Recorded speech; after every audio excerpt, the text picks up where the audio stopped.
Welcome to our channel. Today we how to transfer a business license with LegalZoom, beginner guide step by step clearly.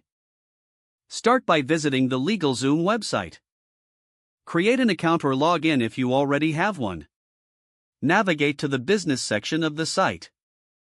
Select business licenses from the drop-down menu. Choose the option for transferring a business license. Fill out the required information about your existing business. Provide details about the new owner, including their legal name and contact information. Upload any necessary documents that may be required for the transfer. Review the information you have entered for accuracy. Click on the Continue button to proceed with the transfer. Select your preferred payment method and enter the payment details. Review the order summary before finalizing the transaction. Submit your application to initiate the transfer process. Monitor the status of your application through your LegalZoom account. Once approved, receive confirmation of the business license transfer via email. Keep a copy of all documents for your records. Contact LegalZoom support if you have any questions during the process.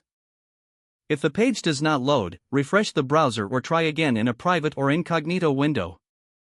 Make sure you are using the correct email address, then retype it carefully to avoid small typos. If your password is not accepted, use the reset option and create a new strong password you can remember. Check your spam folder for verification or security emails, then complete any requested confirmation steps.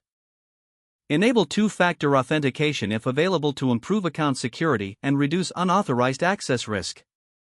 After signing in, review your profile details so your contact information and settings are accurate and current. If you see an error message, note it down and try again after restarting your device and internet connection. Log out when you finish, especially on shared devices, to keep your account and payment information secure.